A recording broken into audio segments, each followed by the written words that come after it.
அதில் ஒரு 8-8:30 மணிக்கெல்லாம் வந்தீங்கன்னா ஒரு 100-150 மணி படுத்துருக்கும். அந்த பக்கம் தமிழ்நாட்டிலுக்குள்ள மானே வராது. வேட்டை வேட்டை நாயை விட்டு வேட்டையாடுவாங்க, சுட்டு வேட்டையாடுவாங்க, கண்ணி வச்சு வேட்டையாடுவாங்க. அதனால அந்த பக்கம் மான் வேட்டை இருக்கா சார்? இன்னும் நடந்துருக்காரு சார். நீங்கள் உங்களோட இதை பற்றி சொல்லும்போது நான் ஒரு ரிமோட்ல இருந்து, அதாவது கூகுள் மேப்பில் கூட என்னுடைய கிராமத்தை கண்டுபிடிக்க முடியாது அந்த இடத்துல இருந்து தான் நான் வந்தேன் அப்படின்னு சொல்கிறீங்க. ஒரு ஒல்லியாக தேகத்தோட ஒரு பெரிய ஒரு கேமராவை வச்சுக்கிட்டு நீங்கள் நிற்கிற ஃபோட்டோ எங்களுக்கு இன்னும் அப்படியே ஞாபகம் இருக்குது. ஃபஸ்ட்டு வீரப்பன் இதில். ஸோ அன்றைக்கி அந்த ஃபோட்டோவை எடுக்க போனீங்க, இன்றைக்கி உங்கள் கூடயே ஃபோட்டோ எடுத்துக்கணும் அப்படிங்கிற மாதிரி நிறைய இது நம்ம பார்த்துக்கிட்டு இருக்கோம் உங்களுடைய இதில் தொடர்ந்து. ஸோ இவ்வளோ ஒரு டிரான்ஸ்ஃபார்ம் ஆகும்னு தெரியுமா உங்களுக்கு? போகிற வழியில் மான், யானை இதெல்லாம் பார்த்தீங்கன்னா கிட்டத்தட்ட 30-40 இடங்களில் யானை மான்லாம் தண்ணி வச்சுட்டு இரவு பகல் 2 மணி நேரம் கட்டி போகிறதுனால சாயங்காலம் 5 மணிக்கு தான் நிற்கிறாங்க. உள்ளூர் மக்கள் தெரிஞ்சவங்க தவிர்க்க முடியாத காரணங்களுக்காக உள்ளே போகிற அனுமதிப்பாங்க.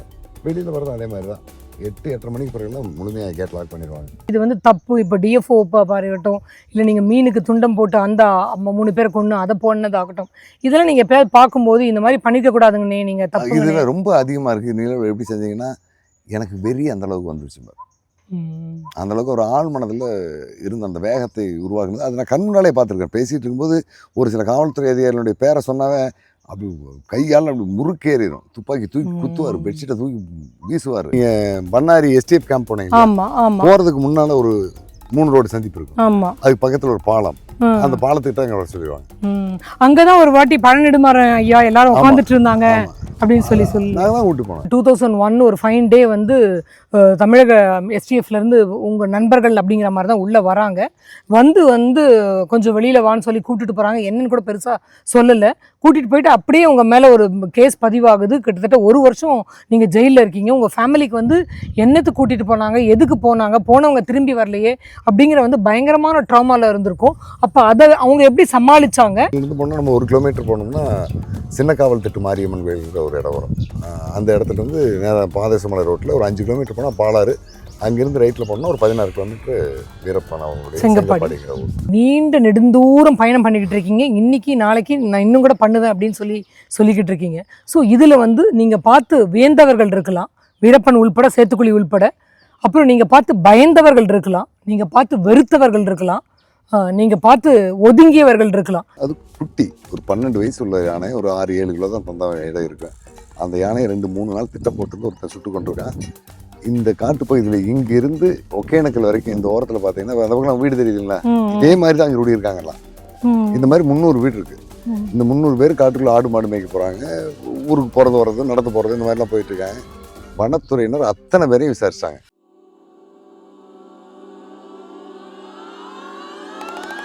அந்த அளவில் இவர் போயிட்டு சிறையிலெல்லாம் பார்க்குறது, அவங்களுக்கு வேண்டிய மார்சிய நூல்கள்லாம் கொண்டு போய் கொடுப்பாரு. அந்த புத்தகங்களை கூட ஒரு நாடாளுமன்ற உறுப்பினர் கொண்டு போய் கொடுக்குற புத்தகத்தை கூட அவங்கக்கிட்ட ஒரு கழிவுறமல் அந்த தோழர்கள்கிட்ட கொடுக்காம இப்படி பண்ணியிருக்காங்க. அங்கே ரொம்ப குறைஞ்ச கூலிக்கு வச்சு நிலத்தை கொடுத்துருவாங்க. எல்லாம் அறுவடையெல்லாம் அவங்க பண்ணிக்கின்னு இவங்களுக்கு குறைந்த கூலி மட்டும் கொடுப்பாங்க. பண்ணையார்கள், கல்லூரி மாணவர்கள், கணேசன் அண்ணாமலை பல்கலைக்கழகத்தில் அவர் மாணவர் தலைவர், இந்த கலைஞர் கருணாநிதிக்கு டாக்டர் பட்டம் கொடுக்கும் போதில் எதிர்த்து போராட்டம் பண்ணவரில் முன்னணி தோழர் அவரில் கணேசன்றவர்.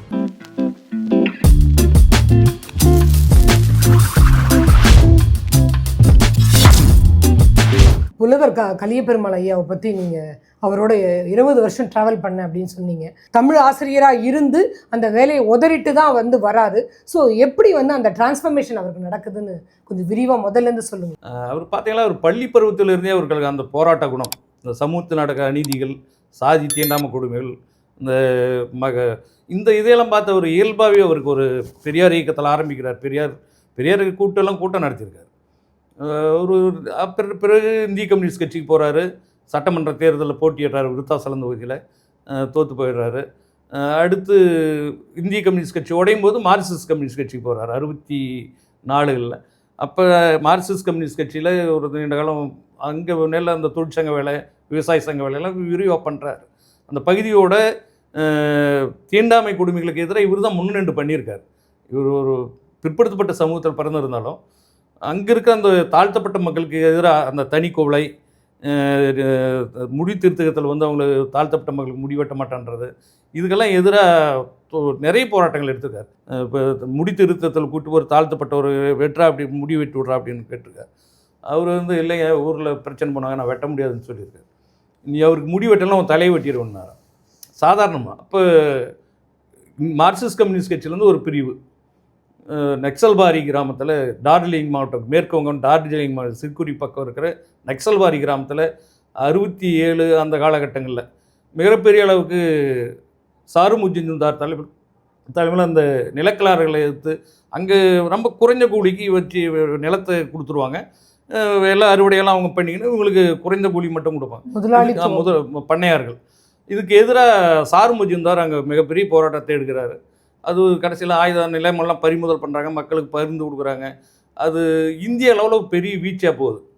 அப்போ தான் தமிழ்நாட்டிலையும் தருமபுரி, வடார்காடு, தென்னார்காடு இந்த மாவட்டங்களில் தான் நக்சல்பாரி இயக்கம் ஒரு எழுச்சியாக பரிணமிக்குது. அந்த காலகட்டங்களில் இவரோட சார்ந்த எல்லப்பு, வேலூர் மாவட்டத்தில் இருந்த கோதன் ராமன் ஒரு வழக்கறிஞர், அவங்கெல்லாம் சேர்ந்துட்டு தான் அந்த இயக்கத்தை கட்டுறாங்க தமிழ்நாட்டில். அப்போ சாரு முஜும்தார் 68, 69 வராரு. அப்போ புரட்சியாளர் ஒரு ஒருங்கிணைப்பு குழுன்னு சொல்லிட்டு அதை நடத்துகிறாங்க. அந்த இதில் தான் இவருக்கு துணை செயலாளராக இருக்கார். முதல்ல சாரு முஜும்தார் தலைமை கொடுக்கூரில் நடந்த மாநாட்டில் இவர் அப்பு செயலாளர், இவர் துணை செயலாளராக இருக்கார். அப்போ தொடர்ச்சியாக சாரு முஜும்தார் வந்து அழித்தொழிப்பு நடவடிக்கையை வலியுறுத்துகிறார். அனிகிலேஷன், பண்ணையார்களையும் முதலாளிகளும் மக்களுக்கு எதிரான கந்து வட்டிக்காரன் இந்த மாதிரி ஆட்களெல்லாம் அழித்தொழிக்கிறது, கொன்றது அப்படின்னு ஒரு முடிவு எடுக்கிறார். அப்போ இவர் புலவர் கலியபெருமாளுக்கு வந்து ஒரு சின்ன சிக்கல். தொடர்ச்சியாக அங்கே மாணவர்கள் போராட்டம், அண்ணாமலை பல்கழகத்தோட மாணவர்கள் அந்த போராட்டத்தோடு நிற்கிறாரு. இங்கே பெண்ணடம் சர்க்கரை ஆலை போராட்டம், விவசாயிகள் போராட்டம், இப்படி பல நெய்வேலி சுரங்க அந்த நெய்வேலி தொழிலாளர்கள் போராட்டம், இந்த மாதிரி ஒரு மக்கள் திரள் அரசியலில் இவர் தொடர்ந்து பயணிக்கிறார். உடனடியாக இவரால் இதுக்கும் போக முடியாது. அதுக்கு முன்னே ஒரு ஆசிரியராக இருக்கும்போது பார்த்தீங்களா, புலவருக்கு படிச்சுட்டு ஆசிரியராக போகிறாரு.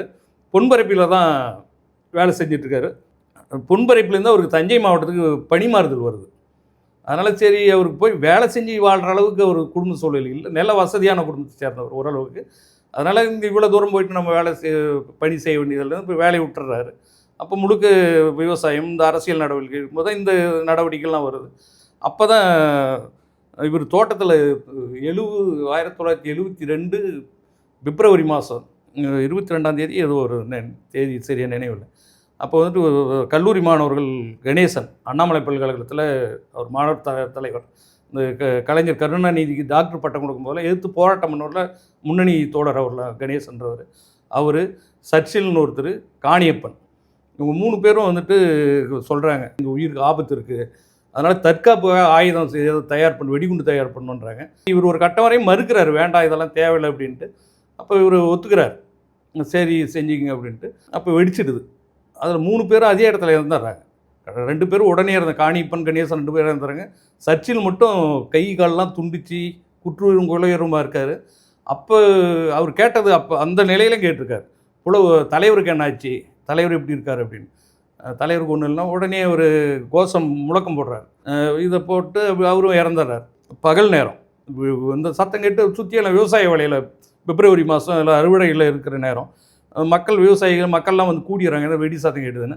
அப்போ தான் இவர் புலவருடைய மூத்த மகன் வள்ளுவன் சாப்பாடு எடுத்துகிட்டு வர ஊருக்கு போகிறார். இவர் போயிட்டு இருக்கும்போது கொஞ்சம் தூரத்தில் போகக்குள்ளே வெடி சத்தம் கேட்குது. அவரும் திரும்பி வந்துடுறார். வந்து பார்த்தா 3 பேர் இறந்து கிடக்கிறான். புலவர் வந்து கடுமையான பாதிப்பு, தூக்கி வீசி அவர் ஒரு பக்கம் விழுந்திருக்காரு. அப்புறம் அந்த மக்கள்லாம் வராங்க. அப்புறம் யாரும் எங்கேயும் சொல்ல வேண்டாம்னு சொல்லிட்டு மக்களே சேர்ந்து கரும்பு தோட்டம் போட்டிருக்கு, கரும்பு வச்சுருக்காங்க. இடையில் கரும்பு தோட்டத்துக்குள்ளார கரும்பெல்லாம் எடுத்துகிட்டு பறிச்சுட்டு அங்கேயே அவங்க 3 பேரை அடக்கம் பண்ணிடுறாங்க. ஒரு புலவரை வந்து வேறு ஒரு இடத்துக்கு மருத்துவமனைக்கு முதலுதவி பண்ணிட்டு அப்புறம் வேறு இடத்துக்கு தலைமுறையாக போயிடுறாரு. பக்கமே இருக்குது, ஒரு கிலோமீட்டர் 2 கிலோமீட்டருக்குள்ளே காவல் நிலையம் இருக்குது. அவங்களுக்கு காவல்துறை தகவல் தெரியாது. இப்போ இந்த ஐயம்பெருமாள்னு ஒரு ஆள் காட்டி அவன் தான் போயிட்டு தகவல் சொல்லிடுறான். அப்போ அந்த வழக்கில் இவன் வந்து தொடர்ச்சியாக இது பண்ணிட்டே இருக்கான். மக்களுக்கு தொந்தரவு பண்ணுறது, எல்லாத்தையும் மிரட்டுறது, போலீஸ் வண்டியிலே போகிறது, மக்களை மிரட்டுறது, பணம் பறிக்கிறது, இந்த மாதிரி வேலைலாம் பண்ணிட்டுருக்கான். உடனே தமிழரசு தான் திட்டமிடுறார், இதுக்கு மேலே இவன் விட்டோம்னா சிக்கல் அப்படின்னு சொல்லிட்டு அவர் கொன்னுறார் தமிழரசன். அவர் சேர்ந்த தோழர்கள் போய்ட்டு அவனை முடிச்சிடுறாங்க. பொன்பரப்பி தமிழரசனுடைய பேங்க் கொள்ளையப்போ மக்களே அடித்து கொன்னுடுறாங்க அப்படிங்கிறது தெரியும். ஸோ இப்போ நீங்கள் சொல்கிற இன்சிடெண்ட் அப்போவே தமிழ்நாடு விடுதலை படைய ஆரம்பிச்சிட்டாங்களா? இல்லைங்க, அது தமிழரசனை மக்கள் அடித்து கொண்டாங்கன்றதே தவறான கருத்து. ஏன்னா காவல்துறை, சீருடல காவல்துறை மக்களோட குளிமிடுறாங்க. அன்றைக்கி சந்த நாடு, மக்கள் திரளாக இருக்கிறாங்க. அது யாரோ வங்கியில் கொள்ளையடிச்சிட்டாங்கன்ற ஒரு செய்தி மட்டும் போது அதுக்கு முன்னே காவல்துறை திட்டமிட்டு இவங்களுக்குள்ளே யாரோ ஒரு தகவல் சொல்லிடுறாங்க. இந்த மாதிரி இன்றைக்கி வரப்போகிறாங்க, தமிழரசு வந்து வங்கியில் பறிமுதல் பண்ண போகிறாங்க அப்படின்ற செய்தி போனோடனே அவங்க உஷாராயிடுறாங்க காவல்துறை. ஏன்னா இப்போ யூனிஃபார்மில் இருந்தால் தெரிஞ்சுட்டு சீருடை அணியாத காவலர்கள் எல்லா வெப்பன்ஸோடையும் வச்சுட்டு எல்லாம் இருக்காங்க.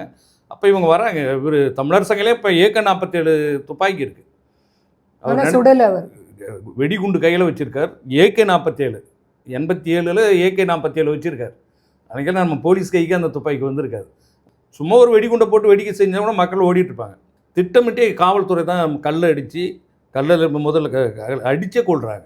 நோக்கம் தமிழரசனை கொள்ளணுன்றது. ஆனா அப்ப அவர் ரொம்ப மன வருத்தத்துல இருந்தாரு. ஏன்னா இந்த திருச்சி ரயில் ஆக்சிடென்ட்னால மருதியாட்டு அந்த பாலம் தகர்ப்பு விபத்து, ரயில் விபத்து நடந்ததுல அந்த பாலம் உடஞ்ச ரயிலை இவங்க கமுக்கலை. ரயிலை கவுத்துக்கணுன்றது இவங்க நோக்கம் கிடையாது. பாலத்தை தகர்க்கணும், அரசுக்கு எதிர்ப்பு தெரிவிக்கணும், அதுக்காக தான் அந்த நடவடிக்கையில் ஈடுபடுறாங்க. அது தொழில்நுட்பம் இவங்க வந்து போய் தகவலும் சொல்லியிருக்காங்க. தகவலுக்கு இவங்களுக்கு தெரிஞ்சிருக்கு, ரயில்வே துறைக்கு தெரிஞ்சிருக்கு, ஸ்டேஷன் மாஸ்டர் வரையுமே தகவல் போயிருக்கு. அந்த காலகட்டத்தில் நீங்கள் கேட்குற மாதிரி தமிழ்நாடு விடுதலை படை உருவாகலை. 84க்கு பிறகு தான் அந்த அமைப்பை அவங்க உருவாக்குறாங்க. 84 தான் அவங்க இந்த அமைப்புகள்லாம் கட்டுறாங்க. ஆனால் இன்றைக்கி ஓட்டு அரசியலில் இருந்துட்டு நாங்கள் தமிழ் தேசியம் பேசுகிறோம். அது தமிழரசன் போல ஒரு கழிவுபுறமெல்லாம் அதை தெளிவாக வரையறுத்தாங்க. சாதி ஒழிப்பு இல்லாமல் தமிழ் தேசிய விடுதலை சாத்தியம் இல்லைன்னு. ஆனால் இப்போ பேசுகிறவங்களாம் சாதி அமைப்பாக சாதி சங்கங்களாக இருந்துட்டு தமிழ் தேசியம் அவங்க வயிற்று பிழப்புக்காக எதையோ பேசிட்டு இருக்காங்க. ஆனால் இப்போ பேசுகிறவங்க பெரிய திராவிடம்னாவே தமிழ் தேசியத்துக்கு எதிரானது அப்படின்ற மாதிரி ஒரு மாயை கட்டமைக்கப்படுது. ஆனால் இவ்வளவு களங்கண்டவங்க ஆயுதம் தூக்கி நின்ற இந்த போராளிகள் முழுக்க அம்பேத்கரையும் பெரியாரையும் உள்வாங்கிறாங்க. அங்கேருந்து சாதி ஒழிப்பு போராட்டத்துக்கு அவருடைய பங்களிப்பு, அவங்களுடைய வழிகாட்டுதலை எடுத்துக்கிறாங்க. ஆனால் இந்த ட்ரெயின் ஆக்சிடென்ட்ல தெரிஞ்சோ தெரியாமலோ தவறு நடந்திருக்கும் போது இத்தனை உயிர்கள் இறந்து போயிடுறாங்க. அப்போ வந்து ஐயாவுடைய மனநிலைமை எப்படி இருந்தது? அவர் இவங்க மற்றவங்க சொல்கிற மாதிரி ஒரு புலவர் ஐயாவுக்கு தெரிஞ்சல அந்த சம்பவம் நடவடிக்கைலாம் தமிழரசனும் மற்ற தோழர்களும் ஈடுபடலை. ஏன்னா புலவருக்கு தெரிஞ்ச தடுத்துருவார், விட மாட்டார்ன்றதுனால அவருக்கு தெரியாமல் தான் அந்த 2 சம்பவம் நடக்குது. மருதியாற்றுப்பாட குண்டுவெடிப்பாகட்டும், வங்கி பறிமுதல் நடவடிக்கை ஆகட்டும், 2மே அவர்கிட்ட அவங்க மறைச்சிட்றாங்க. ஏன்னா அவர் தடுப்பார், அதை அங்கே ஏற்றுக்க மாட்டார் அப்படின்னு. அந்தளவு ரொம்ப பாதிச்சிருந்தார். புலவரை பொறுத்தவரையும் மக்கள் தலை அரசியலில் ரொம்ப தெளிவாக இருந்தார். கடைசி காலங்களில் கூட ஒரு மக்கள் தலை அரசியலில் தான் நின்றார். இவ்வளோ பண்ணியிருக்காரு, மக்களுக்காகவே எல்லாம் வந்து தொழிற்சங்கத்தை இது பண்ணியிருக்காரு, முதலாளித்துவத்தை அடக்கியிருக்காரு, விவசாயிகளுக்காக போராட்டம் நடத்தியிருக்காரு. ஆனால் விருதாச்சலத்தில் சட்டசபையில் நிற்கப்போ அந்த மக்கள் ஏன் சார் அவரை தோற்கடிச்சாங்க? அப்போ மக்களுடைய மனநிலைமை தான் என்ன? அந்த நேரங்களில் அவர் கம்யூனிஸ்ட் கட்சிக்கு வந்து அந்த ஆரம்ப காலகட்டங்கள், இப்போ கம்யூனிஸ்ட் கட்சி சட்டமன்றத்தில் எதிர்கட்சியாக இருந்த நேரம், அந்த பகுதியில் பெருசாக இப்போ இவர் தான் அந்த பகுதியில் கம்யூனிஸ்ட் கட்சியை வளர்த்துருக்கிறாரு. அதுக்கு பிறகு தான் ஒரு பெரிய அமைப்பாக வருது. அது ஆரம்ப காலங்களில் அந்த சட்டமன்ற தேர்தலில் நீக்கிறார். இந்த ஐயம்பெருமாள்னு சொல்ல மாதிரி ஆள்காட்டி இன்ஃபார்மரு, அவன் வந்து தொடர்ச்சியாக மக்களுக்கு எதிராக பண்ணிட்டே இருக்கிறான், மக்களை தொந்தரவு பண்ணிட்டே இருக்கிறான், மக்களுக்கு பயமுறுத்துகிறான், பணம் பறிக்கிறான்றதுனால இவனை இதுக்கு மேலே விட்டு வைக்கக்கூடாதுன்ற மாதிரி தமிழரசு முடிவு பண்ணுறாரு. அதில் புலவர் கலியபெருமாளுக்கும் அந்த வழக்குக்கும் அந்த கொலைக்கும் அந்த சம்மந்தமே கிடையாது. அதில் தமிழரசு அவங்க தோழர்கள் பண்ணுறாங்க. இவர் தலைமறைவாக இருக்கார் அந்த நேரத்தில், அந்த வெடி விபத்தில். அப்போ இவரை உடனே அந்த வழக்கில் சேர்த்துறாங்க. புலவர் கலியபெருமாள், அவருடைய மூத்த மகன் வள்ளுவன், அவருடைய தம்பி மாசிலாமணி, இளைய மகன் சோழ நம்பியார், அக்கா வளம் அவருடைய துணைவியாரோட அக்கா அனந்தநாயகி, இவங்களையெல்லாம் வழக்கில் சேர்த்து ஒரு பெரிய அளவுக்கு தூக்கு தண்டனை கொடுக்குறாங்க. யார்? புலவருக்கும் அவர் மூத்த மகன் வள்ளுவனுக்கும் தூக்கு, மற்றவங்களுக்கும் ஆயுள் தண்டனை. குடும்பமே சிறையில் இருக்காங்க. சிறைன்னா ஒரு சிறையும் கிடையாது, தமிழ்நாட்டில் இருக்க எல்லா சென்னை மத்திய சிறை, வேலூர் சிறை, சேலம், திருச்சி, இப்படி எல்லா சிறையிலையும் வச்சுருக்காங்க. அப்போ இந்த அம்மா தான் ஒவ்வொரு சிறையாக ஓடுறாங்க. அதுவே அவங்களுக்கு பெரிய போராட்டமாக இருந்தது. அவங்களையும் ஒரு கட்டத்தில் கைது பண்ணி கொண்டு போய் சங்கிலியெல்லாம் பிணைக்கப்பட்டு விருதாசலம் காவல் நிலையத்தெல்லாம் வச்சுருக்காங்க. அப்போ ஒரு கட்டத்தில் சின்ன பெரிய வழக்கம் இல்லாமல் அவங்க வெளியே பிணைகளை வந்துடுறாங்க. குழந்தைங்களை வச்சுட்டு ரொம்ப சிரமப்பட்டிருக்காங்க. சரியாக போயிட்டு பார்க்குறது, அவங்கள பண்ணுறது, அந்த மாதிரி மிகப்பெரிய நெருக்கடியில் தான். அப்போ இவங்க அந்த நேரத்தில் தான் கன்சியம் பார்த்தியஸ்ன்ட்டு அசாமை சேர்ந்தவர் ஒரு பத்திரிகையாளர், அவர் தமிழ்நாட்டுக்கு வர்றாரு. அது பேசிட்டு இருக்காரு. SV ராஜு ஒரு ஆய்வாளர், நக்சல்பாரி அரசியலை ஏற்றுக்கணவர். அவர்கிட்ட பேசிட்டு இருக்கும்போது தான் இயல்பாக ஏதோ பேசிட்டு இருக்கும்போது இந்த மாதிரி தமிழ்நாட்டில் கலிபெருமாள் குடும்பம் இந்த அளவுக்கு பெரிய நெருக்கடிக்கு ஆளாயிட்டு இருக்காங்கன்ற செய்தி சொல்கிறார். அவர் பதறி போயிடுறாரு. ஏங்க இவ்வளோ பெரிய அநியாயம் நடந்தது, அப்போ இங்கே இருக்கிறவங்கள என்னங்க செஞ்சுட்டு இருக்கிறீங்க அப்படின்னு சொல்லிட்டு பேசிட்டு அவர்கிட்ட ஒரு திட்டம் போடுறார். சரி, நீங்கள் ஒரு கட்டுரை எழுதுங்க பத்திரிகையில், ஆங்கில பத்திரிகைலாம் அந்த கட்டுரையாக வருது. அவர் ஒரு பெரிய பத்திரிகையாளர், ஆங்கில ஊடகங்கள் டெல்லியில் எல்லா இடதுசாரி அமைப்புகளோட நெருக்கமாக இருந்தவர், பெரிய தலைவர்களோட நெருக்கமாக இருந்தவர், பெரிய பத்திரிகைகள்லாம் வேலை செஞ்சவர். அது ஆங்கில பத்திரிகைலாம் கட்டுரை வருது செய்தி.